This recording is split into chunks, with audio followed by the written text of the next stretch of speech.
ಈ ಸಮಾರಂಭದಲ್ಲಿ ಕೇಂದ್ರ ಸಚಿವರಾಗಿರ್ತಕ್ಕಂಥ ಆರೋಗ್ಯ ಸಚಿವರಾಗಿರ್ತಕ್ಕಂಥ ಭಾರತಿ ಪವಾರ್ ಅವರೇ ಹಾಗೂ ವೇದಿಕೆಯಲ್ಲಿರತಕ್ಕಂಥ ಎಲ್ಲ ನನ್ನ ಆತ್ಮೀಯ ಭಾರತೀಯ ಜನತಾ ಪಾರ್ಟಿಯ ಅನ್ಯಾನ್ಯ ಜವಾಬ್ದಾರಿ ಇರ್ತಂಥ ಎಲ್ಲ ನನ್ನ ನಾಯಕರುಗಳೇ ಹಾಗೂ ಮುಂಭಾಗದಲ್ಲಿ ಸೇರಿರ್ತಕ್ಕಂಥ ಎಲ್ಲ ನನ್ನ ಆತ್ಮೀಯ ಸಹೋದರಿಯರೇ ಹಾಗೂ ಶ್ರದ್ಧೆಯ ತಾಯಂದಿರೇ ಹಾಗೂ ಸಹೋದರ ಸಹೋದರಿಯರೇ,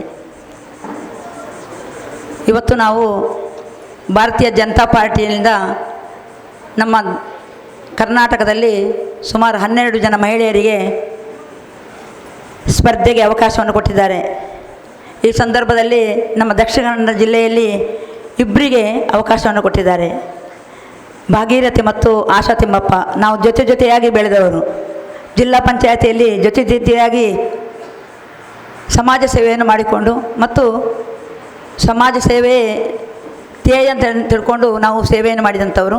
ಈ ಸಂದರ್ಭದಲ್ಲಿ ನಮ್ಮ ಸೇವೆಯನ್ನು ತಿಳಿದು ಭಾರತೀಯ ಜನತಾ ಪಾರ್ಟಿಯಲ್ಲಿ ಒಬ್ಬ ಸಾಮಾನ್ಯ ಕಾರ್ಯಕರ್ತರಿಗೆ ಒಂದು ಮಹಿಳೆಗೆ ಅವಕಾಶ ಕೊಟ್ಟಿರುವಂಥದ್ದು ನಮ್ಮ ಭಾರತೀಯ ಜನತಾ ಪಾರ್ಟಿ. ಈ ಸಂದರ್ಭದಲ್ಲಿ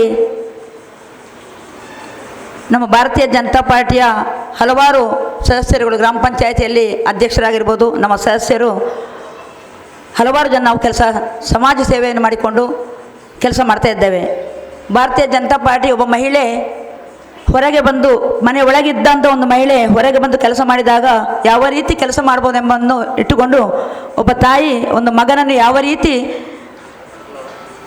ಸಂಸ್ಕಾರಯುತವಾದ ಮಗನನ್ನು ಬೆಳೆಸ್ತಾರೋ ಆ ರೀತಿಯಲ್ಲಿ ಒಂದು ತಾಯಿ ಸಮಾಜದಲ್ಲಿ ಎಲ್ಲರಿಗೂ ಸಮಾನವಾದ ನೀತಿಯನ್ನು ಸಮಾನವಾದ ಒಂದು ವ್ಯವಸ್ಥೆಯನ್ನು ಮಾಡ್ಬೋದೆಂಬ ಉದ್ದೇಶಕ್ಕೋಸ್ಕರ ಪ್ರಧಾನಮಂತ್ರಿಯವರು ಯಾವತ್ತೂ ಮಹಿಳಾ ಸಬಲೀಕರಣದ ಬಗ್ಗೆ ಮಾತಾಡೋದು ಮಾತ್ರ ಅಲ್ಲ, ನಮಗೆ ಹೆಚ್ಚಿನ ಸ್ಥಾನವನ್ನು ಕೊಟ್ಟು ಇವತ್ತು ನಮ್ಮನ್ನು ಸ್ಪರ್ಧೆಗಿಳಿಸಿದ್ದಾರೆ.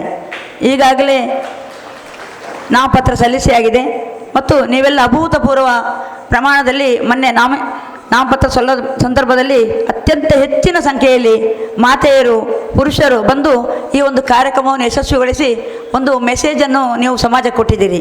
ಅದಕ್ಕೆ ನಾನು ನಿಮಗೆ ಮೊಟ್ಟ ಮೊದಲನೇದಾಗಿ ಅಭಿನಂದನೆಯನ್ನು ಸಲ್ಲಿಸ್ತಾ ಇದ್ದೇನೆ. ಈಗಾಗಲೇ ಗ್ರಾಮ ಪಂಚಾಯತ್ ಸದಸ್ಯರು ಅಧ್ಯಕ್ಷರುಗಳು ಇಲ್ಲಿ ಹಲವಾರು ಜನ ಕೂತಿರ್ಬೋದು. ಭಾರತೀಯ ಜನತಾ ಪಾರ್ಟಿ ಆಡಳಿತದಲ್ಲಿರೋ ಸಂದರ್ಭದಲ್ಲಿ ನಾವು ನಮ್ಮ ಮನೆಯಿಂದ ಹೋಗಿ ಬರುವ ಸಂದರ್ಭಗಳಲ್ಲಿ ನಮ್ಮಲ್ಲಿ ಕಡೆಯ ವ್ಯಕ್ತಿ ನಿಜವಾಗಿ ಪಂಚಾಯತ್ ಸದಸ್ಯರಾಗ್ತಾರೆ.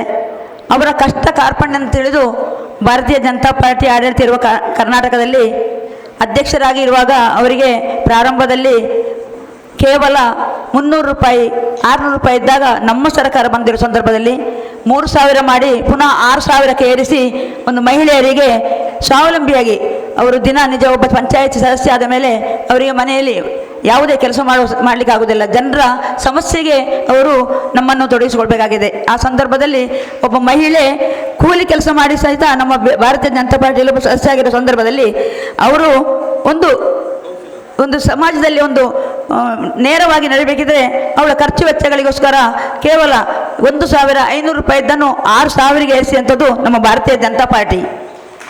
ಒಬ್ಬ ಉಪಾಧ್ಯಕ್ಷ ಆಗಿದ್ದವರಿಗೆ 2000 ಇರುವಂತನೂ 4000ಕ್ಕೆ ಏರಿಸಿದ್ರು. ಒಬ್ಬ ಸದಸ್ಯನಿಗೆ 1000 ಇರುವಂತನೂ 2000ಕ್ಕೆ ಏರಿಸಿದ್ರು. ಯಾಕೆ ಇದನ್ನು ಹೇಳ್ತೇನೆ ಅಂತ ಹೇಳಿದರೆ, ನಮ್ಮ ಪ್ರತಿಯೊಬ್ಬನ ಕಷ್ಟವನ್ನು ಅರಿತಾರಂತ ನಮ್ಮ ಭಾರತೀಯ ಜನತಾ ಪಾರ್ಟಿ ಈ ಎಲ್ಲವನ್ನು ವ್ಯವಸ್ಥೆಯನ್ನು ಮಾಡಿದಾಗ ಮತ್ತು ಒಂದು ಕೇಂದ್ರ ಸರ್ಕಾರದಲ್ಲಿ ಆಗಿರ್ಬೋದು, ರಾಜ್ಯ ಸರ್ಕಾರದಲ್ಲಿ ಆಗಿರ್ಬೋದು, ಎಲ್ಲ ನಮ್ಮ ಹಿಂದುತ್ವಕ್ಕೆ ಧೈರ್ಯವನ್ನು ಕೊಡುವಂಥ ಆ ಒಂದು ಪಕ್ಷ ಇದ್ದರೆ ನಮ್ಮ ಭಾರತೀಯ ಜನತಾ ಪಾರ್ಟಿ. ಈಗಾಗಲೇ ಕೇಂದ್ರ ಆಗಿರ್ಬೋದು, ರಾಜ್ಯ ಆಗಿರ್ಬೋದು, ನಮ್ಮ ಧಾರ್ಮಿಕ ಕೇಂದ್ರವನ್ನು ಧಾರ್ಮಿಕ ಕೇಂದ್ರಕ್ಕೆ ಹೆಚ್ಚು ಪ್ರೋತ್ಸಾಹವನ್ನು ಕೊಟ್ಟಂಥದ್ದು ಇದ್ದರೆ ಅದು ನಮ್ಮ ಭಾರತೀಯ ಜನತಾ ಪಾರ್ಟಿ ಸರ್ಕಾರ. ನಾವೊಮ್ಮೆ ಎಚ್ಚೆತ್ತುಕೊಳ್ಬೇಕಾಗಿದೆ. ನಾವೊಂದು ಮಹಿಳೆ ಆಗಿದ್ದುಕೊಂಡು ನಮ್ಮ ಮಕ್ಕಳು ಹೊರಗೆ ಹೋದರೆ ಒಬ್ಬ ಗಂಡು ಮಗ ಆಗಿರ್ಬೋದು, ಹೆಣ್ಣು ಮಗ ಆಗಿರ್ಬೋದು, ಹೊರಗೆ ಹೋದರೆ ಸಾಮಾನ್ಯವಾಗಿ ಆ ಸಂದರ್ಭದಲ್ಲಿ ಮನೆಯೊಳಗೆ ಎಷ್ಟೊತ್ತಿಗೆ ಬರ್ತಾನೆ ಅಂತ ಕಾಯ್ತಿರೋ ಸಂದರ್ಭ ಆ ಹಿಂದೆ ಇತ್ತು. 60 ವರ್ಷ ಆಡಳಿತ ಮಾಡಿದ ಕಾಂಗ್ರೆಸ್ ಸರ್ಕಾರ ಇರುವ ಸಂದರ್ಭದಲ್ಲಿ ನಾವು ಬಹಳ ಹೆದರಿ ಕೂತ್ಕೊಳ್ಳಂತ ಮನೆಯೊಳಗೆ ಕೂತು ಯಾವಾಗ ಮಕ್ಕಳು ಬರ್ತಾರೆ, ಯಾವಾಗ ನಮ್ಮ ಮನೆ ಸೇರ್ತಾರೆ ಎಂಬುದನ್ನು ಕಾದು ಕೂತಂಥ ದಿನಗಳು ಅದೆಷ್ಟೇ ಇತ್ತು. ಇಲ್ಲಿ ತಾಯಂದಿರೆಲ್ಲ ಕೂತಿದ್ದೀರಿ. ಇವತ್ತಿನ ನಮ್ಮ ರಾಜ್ಯ ಸರ್ಕಾರ, ಕೇಂದ್ರ ಸರ್ಕಾರ ಆಗಿರ್ಬೋದು, ಭಾರತೀಯ ಜನತಾ ಪಾರ್ಟಿ ಆಡಳಿತ ಬಂದ ಮೇಲೆ ನಾವು ಎಷ್ಟೊತ್ತು ಹೋದರೂ ನಮ್ಮ ಮಗ ಹೋದರೂ ನೇರವಾಗಿ ಮನೆಗೆ ಬರ್ತಾನೆ, ಮಗಳು ಎಲ್ಲಿ ಹೋದರೂ ಮನೆಗೆ ನೇರವಾಗಿ ಬರ್ತಾಳೆ ಎಂಬ ಧೈರ್ಯದಿಂದ ನಾವಿವತ್ತು ಮಕ್ಕಳನ್ನು ಹೊರಗೆ ಕಳಿಸ್ತಾ ಇದ್ದೇವೆ. ಒಪ್ಪಿಕೊಳ್ತೀರಲ್ಲ ತಾವು? ಹಿಂದೆ ನಾವು ಯಾವ ಕಷ್ಟ ಸಂಕಟದಲ್ಲಿದ್ದೆವು. ಆ ಸಂದರ್ಭವನ್ನು ನೋಡಿಕೊಂಡು ಖಂಡಿತವಾಗಿ ಒಬ್ಬ ಮಹಿಳೆ ಖಂಡಿತವಾಗಿ ನಮ್ಮ ಕೇಂದ್ರದಲ್ಲಿ ರಾಷ್ಟ್ರಪತಿಯನ್ನು ರಾಷ್ಟ್ರಪತಿಯನ್ನು ಆಯ್ಕೆ ಮಾಡಬೇಕಿದ್ರೆ, ಒಂದು ಮಹಿಳೆಯನ್ನು ಆಯ್ಕೆ ಮಾಡಬೇಕಿದ್ರೆ ಅದು ಒಂದು ಕಡೆಯ ಒಂದು ವ್ಯಕ್ತಿಯನ್ನು ಆಯ್ಕೆಬೇಕಂದ್ರೆ ನಮ್ಮ ಭಾರತೀಯ ಜನತಾ ಪಾರ್ಟಿ ಬರಬೇಕಿತ್ತು. ಇಂಥ ಈ ಸಂದರ್ಭದಲ್ಲಿ ಮಾತೆಯರು ನಾವು ಎಚ್ಚೆತ್ತುಕೊಳ್ಬೇಕಾಗಿದೆ. ಒಬ್ಬ ತಾಯಿಗೆ ಇಷ್ಟೊಂದು ಹೆಣ್ಣು ಮಕ್ಕಳಿಗೆ ಇಷ್ಟೊಂದು ಪ್ರೋತ್ಸಾಹ ಕೊಟ್ಟಾಗ ಹೆಣ್ಣು ಮಕ್ಕಳಿನ ಮುಂದೆ ಬರಬೇಕು. ಮತ್ತು ನಾವು ಪುರುಷ ಸಮಾನವಾದ, ಯಾಕಂದ್ರೆ ನಾವು ಕೇವಲ ಮಹಿಳೆಯರು ಮಾತ್ರ ಅಲ್ಲ, ನಾವೆಲ್ಲರೂ ಜೊತೆಯಾಗಿ ನಮ್ಮ ಭಾರತದಲ್ಲಿ ನಾವೆಲ್ಲ ಕೂಡುಕೊಟ್ಟಿನ ಅಣ್ಣ ತಮ್ಮದರಾಗಿ ಅಕ್ಕ ತಂಗಿಯರಾಗಿ ಬೆಳೆಯುವಂಥ ನಮ್ಮ ಈ ದೇಶದಲ್ಲಿ ನಾವೆಲ್ಲರೂ ಒಂದೇ ಎಂಬ ಭಾವನೆಯಿಂದ ಒಟ್ಟಾಗಿ ಬೆಳೆಯುವಂಥ ಇದು ನಮಗೆ ಇರುವಂಥ ಭಾರತ ದೇಶ ಎಲ್ಲ ಜಾತಿ ಮತ ಭೇದ ಬಿಟ್ಟು ಬೆಳೆಯುವಂಥ ದೇಶ ಇದ್ದರೆ ನಮ್ಮ ಭಾರತ ದೇಶ ಮಾತ್ರ. ನಮಗೆ ಬೇರೆ ದೇಶಗಳು ಯಾವುದಿಲ್ಲ. ಭಾರತ ದೇಶದಲ್ಲಿ ಮಾತ್ರ ನಮಗೆ ಹೆಮ್ಮೆಯಿಂದ ಎಲ್ಲರೂ ಒಂದಾಗಿ ಬಾಳಲಿಕ್ಕೆ ಇರುವಂಥದ್ದು ನಮ್ಮ ದೇಶ ಮಾತ್ರ. ಈ ದೇಶದಲ್ಲಿ ನಮಗೆ ಇಂಥ ಒಂದು ವ್ಯವಸ್ಥೆಯನ್ನು ಇಂಥ ಒಂದು ವ್ಯವಸ್ಥೆಯನ್ನು ಇರುವಂಥ ಈ ಸಂದರ್ಭಗಳಲ್ಲಿ ನಾವೆಲ್ಲ ಒಂದಾಗಿ ಅಕ್ಕ ತಂಗಿಯರು ಅಣ್ಣ ತಮ್ಮಂದಿರು ಒಂದೇ ಭಾವನೆಯಿಂದ ನಮ್ಮ ಭಾರತೀಯ ಜನತಾ ಪಾರ್ಟಿಯನ್ನು ಗೆಲ್ಲಿಸುವಂಥ ಜವಾಬ್ದಾರಿ ನಮಗಿದೆ.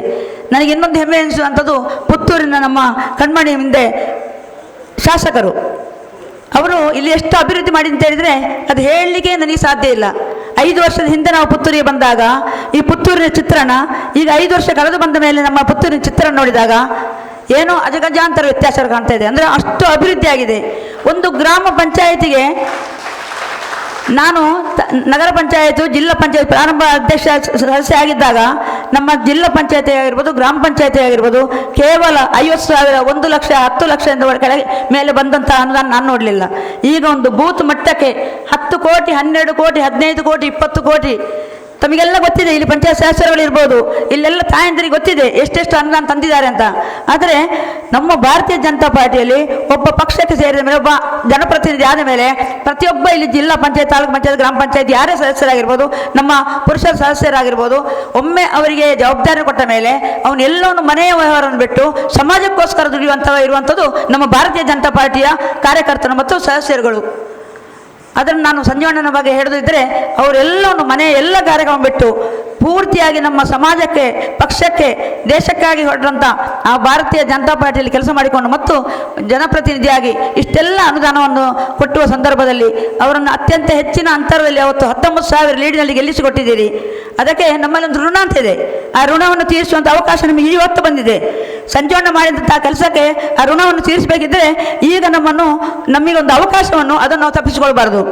ಆ ಅವಕಾಶದಲ್ಲಿ ನಾವು ಆ ಋಣವನ್ನು ತೀರಿಸಲಿಕ್ಕೆ ಅವರು 19,000 ಎಷ್ಟು ಲೀಡ್ ಮಾಡಿಕೊಟ್ಟಿದ್ದರೋ ಅದರ ಡಬ್ಬಲ್ ಅಲ್ಲ 3 ಪಟ್ಟು ನೀವು ತೆಗೆದುಕೊಟ್ಟರು ಅದು ಅವರಿಗೆ ನಾವು ಕೊಡುವಂಥ ಗೌರವ ಮತ್ತು ನಾವು ಕೊಡುವಂಥ ಒಂದು ಗೌರವ ಅಂತ ತಿಳ್ಕೊಂಡಿದ್ದೇನೆ. ನಮ್ಮ ಆತ್ಮಸಾಕ್ಷಿಯಾಗಿ ನಮಗೂ ಒಂದು ಹೆಮ್ಮೆ ಅನಿಸ್ತದೆ. ನಾವು ಇವತ್ತು ಇಷ್ಟು ದೊಡ್ಡ ಮಟ್ಟದಲ್ಲಿ ಅವರಿಗೆ ಮತವನ್ನು ಕೊಟ್ಟ ಒಂದು ಗೌರವ ಅವರ ಮನಸ್ಸಿನಲ್ಲಿಯೂ ನೆಮ್ಮದಿ ಬರಲಿಕ್ಕೆ ಸಾಧ್ಯ ಇದೆ. ನಾನೆಲ್ಲವನ್ನು ಬಿಟ್ಟು ಏನು ಸಮಾಜಕ್ಕೋಸ್ಕರ ಪಾರ್ಟಿಗೋಸ್ಕರ ಸಮಾಜಕ್ಕೋಸ್ಕರ ಮತ್ತು ಇದಕ್ಕೆಲ್ಲ ಕೆಲಸ ಮಾಡಿದ್ದಕ್ಕೆ ಇಷ್ಟೊಂದು ದೊಡ್ಡ ಮೊತ್ತದಲ್ಲಿ ನನಗೊಂದು ಮತವನ್ನು ಕೊಟ್ಟಿದ್ದಾರಲ್ಲ, ಆಗ ಅವರು ಕೆಲಸ ಮಾಡಿದಾಗ ಸಾರ್ಥಕ ಎಂಬ ಭಾವನೆ ಅವರಲ್ಲಿ ಬರ್ತದೆ, ನಮಗೊಂದು ಸಾರ್ಥಕತೆ ಕಾಣಲಿಕ್ಕೆ ಸಾಧ್ಯ ಇದೆ.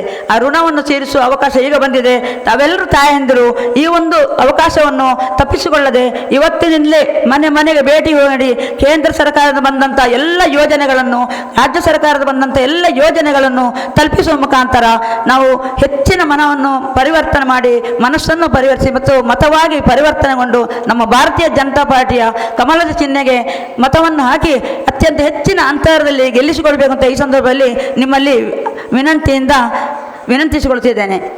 ಇನ್ನೊಂದು ಖಂಡಿತವಾಗಿಯೂ ಬಂದೇ ಬರ್ತದೆ. ನಾವು ಧೈರ್ಯವಾಗಿದ್ದೇವೆ. ನಾವು ಈ ಪುತ್ತೂರನ್ನು ಯಾವತ್ತೂ ಬಿಟ್ಟುಕೊಡಲಿಲ್ಲ, ಇನ್ನೂ ಬಿಟ್ಟುಕೊಡುವುದಿಲ್ಲ. ಪುತ್ತೂರು ಅತ್ಯಂತ ಹೆಚ್ಚಿನ ಸಂಖ್ಯೆಯಲ್ಲಿ ಹೆಚ್ಚಿನ ಅಂತರದಲ್ಲಿ ಗೆದ್ದೇ ಗೆಲ್ತೆ ಎಂಬ ದೃಢ ಸಂಕಲ್ಪ ನಮಗಿದೆ. ತಾವೆಲ್ಲರೂ ಒಟ್ಟಾಗಿ ಒಂದಾಗಿ ಇವತ್ತಿನಲ್ಲಿ ಮನೆ ಭೇಟಿ ಮಾಡಿ ಎಲ್ಲ ಮನವನ್ನು ಗೆದ್ದು ನಮ್ಮ ಯೋಜನೆಗಳು ಮನೆ ತಲುಪಿಸಿ. ಇನ್ನೊಂದು ನನಗೆ ನೆನಪಾಗ್ತಾ ಉಂಟು, ನಮ್ಮ ಹಿಂದಿನ ಪ್ರಧಾನಮಂತ್ರಿಯವರು ಅಟಲ್ ಬಿಹಾರಿ ವಾಜಪೇಯಿ ಅವರು ಹಲವಾರು ಯೋಜನೆಯನ್ನು ಬಿಡುಗಡೆ ಮಾಡಿದ್ರು. ಆ ಸಂದರ್ಭದಲ್ಲಿ ನಾವು ಅದನ್ನು ಮತ್ತು ಪುನಃ ಚುನಾವಣೆ ಬರುವ ಸಂದರ್ಭದಲ್ಲಿ ನಮ್ಮ ಕೇಂದ್ರ ಸರ್ಕಾರದಲ್ಲಿ ನಮ್ಮ ಭಾರತೀಯ ಜನತಾ ಪಾರ್ಟಿ ಸೋತು ಹೋಯಿತು. ಆಗ ಅವರಲ್ಲಿ ಮಾಧ್ಯಮದವರು ಕೇಳಿದ್ರಂತೆ, ಹೇಗೆ ನೀವು ಸೋತಿರಿ? ಹಲವಾರು ಯೋಜನೆಗಳನ್ನು ಮಾತೆಯರಿಗೆ ಪುರುಷರಿಗೆ ಹಲವಾರು ಯೋಜನೆ ಕೊಟ್ಟಿದ್ದೀರಿ, ಆದರೆ ಯಾಕೆ ಸೋತಿರಿ ಅಂತ ಕೇಳಿದಾಗ ಅವರು ಬಹಳ ಮನನೊಂದು ಹೇಳಿದರು, ಹಲವಾರು ಯೋಜನೆ ಕೊಟ್ಟಿದ್ದೇನೆ, ಅದೇ ನನ್ನದನ್ನು ಹಳ್ಳಿ ತಲುಪಿಸುವಲ್ಲಿ ನಮ್ಮ ಕಾರ್ಯಕರ್ತರು ಆಗಲಿಲ್ಲ, ವಿಫಲರಾದರು. ಅದಕ್ಕೋಸ್ಕರ ನಾನು ಸೋತೆ ಅಂತ. ಇನ್ನೊಮ್ಮೆ ನಮ್ಮ ಮೋದಿಯವರು ಇನ್ನೂ ಒಂದು 10-25 ವರ್ಷ ಮಾತ್ರ ನಮ್ಮ ಕೇಂದ್ರದಲ್ಲಿ ಆಡಳಿತ, ಅದಕ್ಕೆ ಪೂರಕವಾಗಿರುವಾಗ ರಾಜ್ಯದಲ್ಲಿ ಆಡಳಿತ ಬಂದರೆ ಮಾತ್ರ ನಮ್ಮ ಮುಂದಿನ ಬದುಕು ಹಸನಾಗಲಿ ಸಾಧ್ಯ ಇದೆ.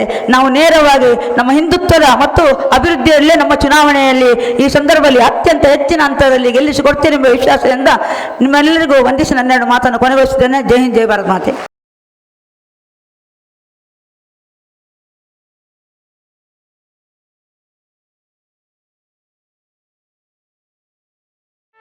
ಸುದ್ದಿ ಚಾನಲ್, ಕ್ಷಣ ಕ್ಷಣದ ಸುದ್ದಿಗಾಗಿ.